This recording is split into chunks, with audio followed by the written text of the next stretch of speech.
Hey guys, Mana here, bringing you another Warlock guide. This time I'm going to be talking about everything you need to know to play a Demonology Warlock in endgame PvE content. Alright, so the first thing you're going to need is a proper spec. So for your spec, this is generally what you're going to be going for. There's lots of variations, but really there's an unusual amount of talents that aren't really necessary with Demonology. There's a lot of optional talents. As such, it's pretty common to see a lot of diversity among demo specs, even among the best players. Personally, this is what I'm using, but it's not necessarily going to be ideal for everyone. Really, the optional talents are Demonic Embrace, Spell Synergy, Demonic Rebirth, Demonic Aegis, Master Summoner, Demonic Empowerment, Improved Health Funnel, and Aura of Foreboding. Generally speaking, you can alternate between those as you see fit, but personally I think that Demonic Embrace, Spell Synergy, Demonic Rebirth, Demonic Aegis, and Aura of Foreboding are the most useful of those talents. Alright, next up is your demon choice. Unfortunately for Demonology, it's not as simple as Affliction and Destruction. Affliction, Fell Hunter at all times, Destruction, the Imp at all times. Demonology is a little bit more complicated, I guess. You're going to want to use the Fell Hunter for single target fights, and the Fell Guard for AoE fights and AoE situations.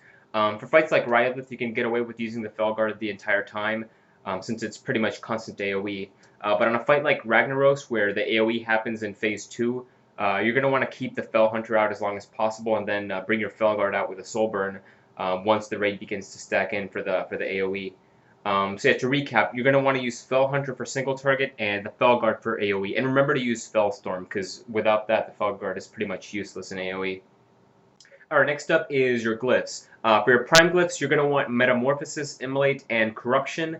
And then for your major glyphs, you're going to want Life Tap and Shadow Bolt. And then the third slot, third choice, it's your option, it's whatever you want. But personally, I recommend the Glyph of Soul Link. I think that one's probably the most useful one overall.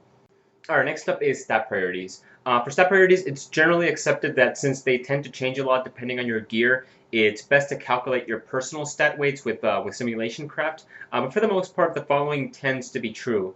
At lower gear levels, the stat weights are Int, Hit to Cap, Haste, Mastery, and then Crit. And then at higher gear levels, it'll be Int, Hit to Cap, Mastery, Haste, and then Crit. So yeah, Haste and Mastery will basically alternate depending on your gear. But to be really specific, to really get down to what applies to you, you should really use Simulation Craft to figure out what your personal stat weights are. Alright, next up is Enchants. As I've done before, I've included links to Wowhead in the description below for the best enchants for each slot, as well as a profession-specific alternative. So for example, your Cloak enchant would be 50 Intellect, but the profession-specific alternative would be the Lightweave Embroidery from Tailoring, which is superior to that. Alright, next up we have gems. So for gems, it's for the most part pretty simple. You're going to want a Burning Shadow Spirit Diamond for your meta, a Brilliant Inferno Ruby for red slots, Veiled Demon's Eye for blue, and then either a Reckless Ember Topaz or an Artful Ember Topaz depending on your personal stat weights. As a side note, remember that you don't always have to match the socket color. For the most part, if the socket bonus isn't at least 20 intellect or 30 of a secondary stat, it tends to be better to just use a Brilliant Inferno Ruby instead. Depending on your exact stat weights, your personal stat weights, this isn't always the case, but it's still a pretty safe way to gem your gear. Alright, finally there is your spell priority, but before I get into that, there's something that I really want to draw attention to. It's something that I tend to say a lot in forums and in a few of my videos, but basically, no matter what you may think, good gear, a perfect spec, perfect glyphs, perfect enchants, and perfect gems are no substitute for good play. You can have all of those things, but if you don't maintain your spell priority while successfully dealing with boss mechanics, you're just not going to do well. So, without a doubt, this next part is by far the most important part of this guide. So, proper Demonology play revolves around Metamorphosis and cooldown management. You have to be aware of all your cooldowns and how they relate to Metamorphosis at all times, since Metamorphosis has a dynamic cooldown and your internal cooldowns don't always proc when you expect them to. So you really have to keep an eye on everything in order to get the best out of Metamorphosis. Alright, now for your spell priority. The number one thing is Metamorphosis, which as I said, you're going to want to stack with as many cooldowns as possible. And remember, as I said again, Metamorphosis has a dynamic cooldown thanks to Impending Doom, so you must be very aware of it at all times and be able to make good decisions based on all your cooldowns. Alright, so now just going down the priority list, we have Immolate, then Hand of Gul'dan, then Bane of Doom, then Immolation Aura, then Corruption, then Shadow Flame, then Incinerate, then Soulfire, and then finally there's Shadow Bolt, which is your filler spell. Alright, so a few things to note about all these spells. Immolate, it gets refreshed by Hand of Gul'dan, so whenever Hand of Gul'dan is off cooldown, you're going to want to cast it.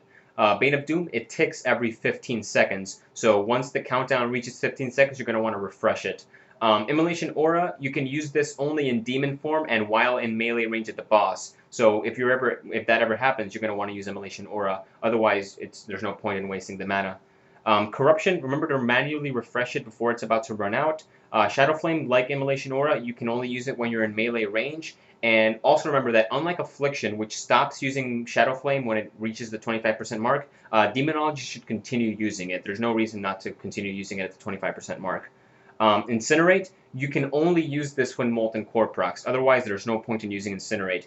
So again, when Molten Core procs, you can use 3 Incinerates. Soulfire only during Decimation, which is the 25% mark, and then Shadow Bolt, of course, your filler spell. Alright, so what about AoE? In my opinion, Demonology has some of the most powerful AoE in the game. Unfortunately, Tier 12 doesn't really allow Demonology to fully flex its AoE muscles, but we can still do well. Alright, so the tools that Demonology has for AoE at its disposal are Shadow Flame, Immolation Aura, Fellstorm, Hellfire, and the Infernal. For multi-target fights that don't really call for AoE, you can use Immolate and Corruption on all your targets, and then use your single target spell priority on the primary target while maintaining dots on all the secondary targets. Alright, so what about movement? One of the most important things for DPS that I like to talk about is ABC, always be casting. So during movement, if you're not casting, you're wasting global cooldowns. So while moving, you can use any instant cast spell. This includes dots that may need to be refreshed, like Corruption and Bane of Doom. You can also use Shadow Flame if you know it'll hit a DPS target while you move. And then finally, you can use Life Tap or Fell Flame. So again, there's no excuse to not use something while you're moving. You should really be casting at all times. And finally, there's Soulburn, there's Teleport, and there's Demon Leap. Soulburn has very limited use, but using it correctly in extreme cases can be one of the most clutch things a Warlock can do, in my opinion. For instance, you can save yourself from dying by using Soulburn plus Health Stone. There's also Soulburn plus Teleport, which I actually use all the time on Majordomo Staghelm. And that actually brings me to the next spell, which is Teleport. Now, Teleport is an insanely useful spell that unfortunately is often forgotten by a lot of Warlocks. Try to find useful ways to use Teleport in all encounters. It might not be a direct DPS increase, but remember that reducing movement always leads to more DPS. It can also save you in some cases. Alright, now finally there is Demon Leap. Now, Demon Leap's usefulness is far more limited than Teleport. But then again, I would argue that most utility spells are more limited than Teleport. But yeah, since you can only use Demon Leap while your Metamorphosis is in effect, you should really only use it when it's absolutely necessary, since you should try to make use of as much time in Metamorphosis for DPS, and you're not DPSing when you're Demon Leaping. But realistically, this isn't always possible, so knowing what scenarios call for you to use Demon Leap is really, really useful.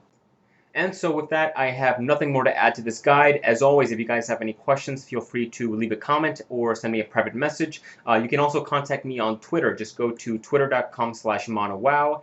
And as always, if you guys enjoyed what you saw, feel free to like and to subscribe. Later, guys.